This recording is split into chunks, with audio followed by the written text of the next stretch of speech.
Okay, can't really say welcome back because this is just a complete continuation, but our glider appears to have crashed and burned in the woods that look like something out of the first stage of Revenge of Shinobi. And there are, I think those are vultures. So anyway, we're going on a vulture genocide today. Because it can actually be considered a genocide, unlike what we're doing to those poor ninja. Because we're only doing it to a subset of ninja, it doesn't really count as genocide, and since they're not an ethnicity, it's not ethnic cleansing. Such light-hearted talk for a game. I don't know what I did to kill or take out the glowing green bullworm there, but it's dead and I'm happy for that. New type of ninjas. If you can get them fast enough, they don't end up dropping the magic balls which cause the glowing green worm to try to kill you. This is a good thing.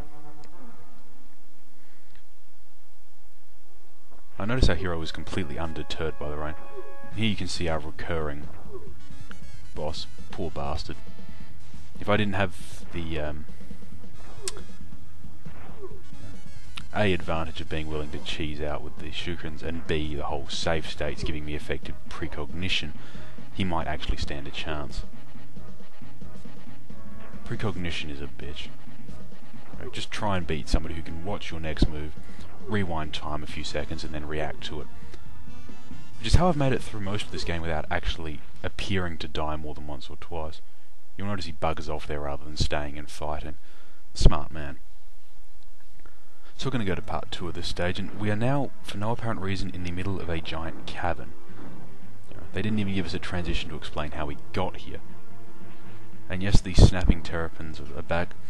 I got to apologise to Ray for not calling them Ninja Turtles or making some sort of pun about it in the second stage where they showed up.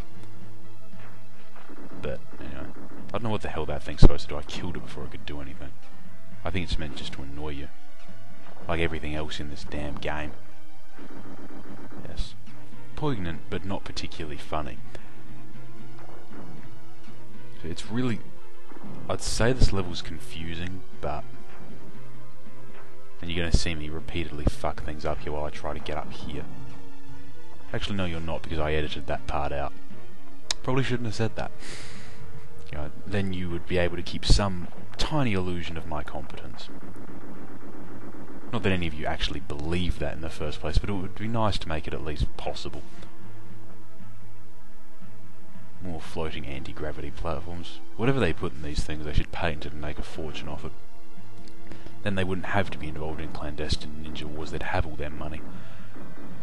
See people, that's the problem with organised crime these days, they just think too small.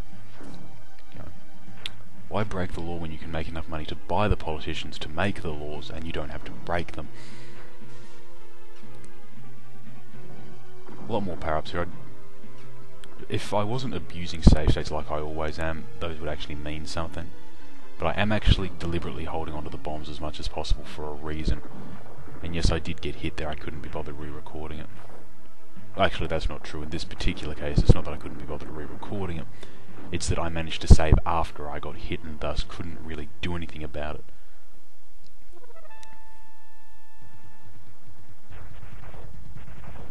It appears to be a rock worm of some sort.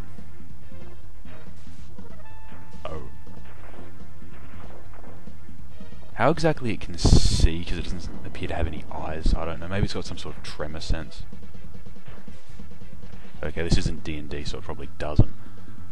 But it appears to be able to know what's going on, which puts it about one step up over everyone else in this game.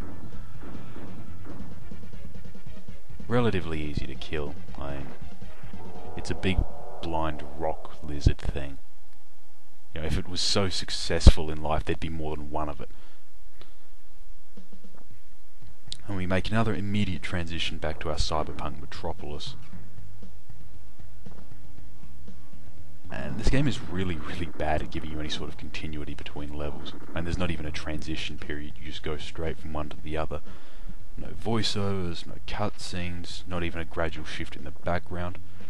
But it does give us a minecart, and for this I am eternally thankful. Even though it's the only one you'll see in the entire game, and it's used for all of 5 seconds to do something that reminds me of Donkey Kong Country. except with more ninjas. Which is no great feat because, as near as I can recall, Donkey Kong Country doesn't have ninjas. Which is truly a great narrative flaw in that game. Now we have the traditional lava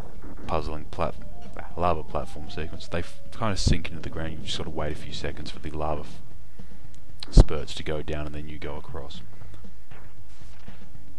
Again, gonna fuck around with the jumping. I have so many lives I don't know what to do with them at this point. And the first person to say use them is going to get ignored. Again, I'm going to keep abusing the goddamn shurikens because they're just so easy to win with. I mean, they do about as much damage as your sword. You get to keep 100 of them. You're not in any danger of running out, and the enemy appears to be incapable of noticing anything more than a few feet in front of its face. Now, the monks I can understand because those the brims on those hats don't look like they're all that easy to see out of. Maybe they just blind beyond a few feet because they can't see beyond a few feet because they have those massive sombreros in their face. No offense to anyone that actually likes sombreros. I'm sure they're very, very useful outside of life and death combat. Swordsmen still haven't gotten any smarter. Now we have hooks on chains that appear to be swinging wildly for no reason. Man, if Ock Health and Safety ever get a look in at this place, they are boned. But it would beg the question of what exactly these people are doing hauling around ammunition for weapons they do not carry. Horrible bit of slowdown there. That's actually the game, not my computer for once. If you've ever seen what happened when I tried to record with fraps, you might dispute that. Actually, I should probably point out this, at this point there's a tremendous amount of special moves in the game that I haven't even bothered to use because they're just so rarely useful. So we're going to go to Juso Dama, our boss for the evening, and of course, because it's a pre-recorded LP, inevitably our bitch for the evening. More of, the whole not Buddhist, I suppose Buddhist more than anything else. So in this case, again, you can only hurt it when it opens up. Big weakness in this point is it can't fire directly downwards. So you just sort of position yourself right in the center of it where it can't hurt you and beat it to death. Simple tactic for... It's almost a Zen tactic, which I'm sure would be considered amusing by someone. So yeah, now we're going to be beating up bits and pieces of its shell, which it's going to throw around.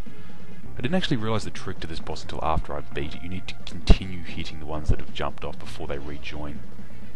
With the boss, it takes them out of the fight rather than letting them glom back on and act as his armour. Because he's invulnerable to it, you can get rid of the bloody stuff. I mean, it's pretty flimsy armour, really. I mean, it looks like bits and pieces of mushroom shell when you get right down to it. And, those didn't do Mario any good, let alone against a sword. Now it's basically going to try and bull rush you, but it has an incredibly predictable pattern of when it will stop and go back up. And, it will follow that until it dies or you die.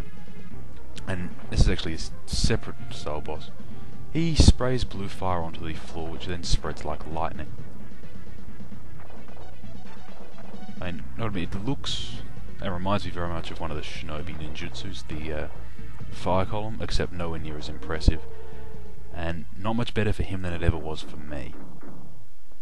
We're going to go on to stage 5, Into the Darkness, which implies we haven't actually already gone in there and completely lost ourselves, which we all know is the case.